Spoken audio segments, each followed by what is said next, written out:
சம்மருக்கேற்ற ஜில் ஜில் ஜிகர்தண்டா மதுரையில் தான் ரொம்பவே ஸ்பெஷல்னு சொல்லுவாங்க. இன்னைக்கு நம்ம கிச்சனில் ஜில் ஜில் ஜிகர்தண்டா எப்படி செய்யறதுன்னு பார்க்கலாம். அதுக்கு முன்னாடி ராணிஸ் கிச்சன் தமிழுக்கு சப்ஸ்கிரைப் பண்ண மறந்துடாதீங்க. பெல் ஐக்கானையும் கிளிக் பண்ணுங்க. இப்போ ஜிகர்தண்டா எப்படி செய்யறதுன்னு பார்க்கலாம். ஸ்டவ்வில் ஒரு கடாயில் 100 கிராம் சர்க்கரை சேர்க்குறேன்.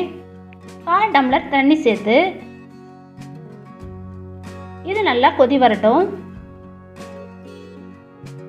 நல்லா ப்ரௌன் கலரில் வரும். அது வரைக்கும் நல்லா மிக்ஸ் பண்ணிக்கிட்டே இருப்போம். இப்போ பாருங்கள், உங்களுக்கே தெரியும் நல்லா கலராக வந்துட்டுருக்கு. இப்போ கேரமல் ரெடி ஆகிடுச்சு. இதை இப்போ இறக்கிடலாம். அடுத்ததாக நம்ம பால் காய்ச்சி எடுத்துக்க போகிறோம். 4 லிட்டர் பால் நல்லா கெட்டியான பாலாக சேர்க்குறேன்.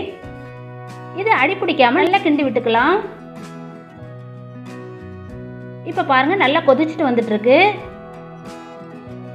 இப்போ கொஞ்சமாக நம்ம சர்க்கரை சேர்க்க போகிறோம். உங்கள் டேஸ்ட்டுக்கு தகுந்த மாதிரி நீங்கள் சேர்த்துக்கோங்க. இதில் கொஞ்சம் கேரமல் நம்ம செஞ்சு வச்ச கேரமலை சேர்க்க போகிறதுனால கொஞ்சம் சுகரை கம்மியாக சேர்த்துக்கோங்க.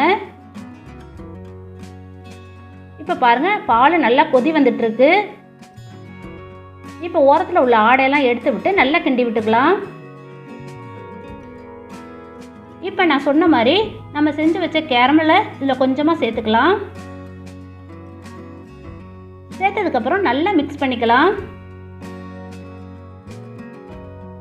500 ml பால் 300 ml பால் வர வரைக்கும் நல்லா கிண்டி விட்டுக்கலாம். இப்போ பாருங்கள், ஓரத்தில் உள்ள ஆடையெல்லாம் எடுத்தாச்சு. எடுத்து பாருங்கள், நல்லா சுண்டி பால் வந்துருச்சு. இப்போ இதை இறக்கி ஒரு பவுலில் ஊற்றி நம்ம ஃப்ரிட்ஜில் வச்சிடலாம். நல்லா ஜில்லுன்னு வர வரைக்கும் ஃப்ரிட்ஜில் வச்சிடலாம். இப்போ இந்த பாலை 1/2 மணி நேரம் கழித்து ஃப்ரிட்ஜிலேருந்து எடுத்து பார்த்தா நல்லா ஜில்லுன்னு ரெடியாக இருக்குது. அடுத்ததாக பாதாம் பிசுறு நல்லா ஊறி இருக்குது பாருங்கள். இந்த மாதிரி ஊறி இருக்கணும். இது முத நாள் நைட்டே நீங்கள் ஊற வச்சு எடுத்துக்கோங்க. இதில் நம்ம செஞ்சு வச்ச கேரமலை நல்லா மிக்ஸ் பண்ணிக்கலாம். இப்போ பாருங்கள், நல்லா மிக்ஸ் பண்ணியாச்சு. இதுவும் ரெடியாக இருக்குது. இப்போ ஜிகர்தண்டாவை நம்ம அசம்பல் பண்ண போகிறோம். 2 கிளாஸ் எடுத்திருக்கேன். அதில் பாதாம் பிசுறு மிக்சிங்கை அதில் சேர்க்குறேன். அதுக்கப்புறம் மிக்ஸ் பண்ணாத பாதாம் பிசுரை சேர்க்குறேன். அடுத்ததாக சப்ஜா விதைகள் நான் சேர்க்குறேன். அடுத்தது நன்னாரி சர்பத்து சேர்க்குறேன். அப்போ தான் ஜிகர்தண்டா ரொம்பவே டேஸ்ட்டாக இருக்கும். அது மேலே நம்ம செஞ்சு வச்ச கேரமலை சேர்த்து அதுக்கப்புறம் நம்ம பாதாம் பிசுரை சேர்க்குறோம். அதுக்கப்புறம் நம்ம செஞ்சு வச்ச பாலை நல்லா ஜில்லுன்னு அதில் சேர்த்துக்கலாம்.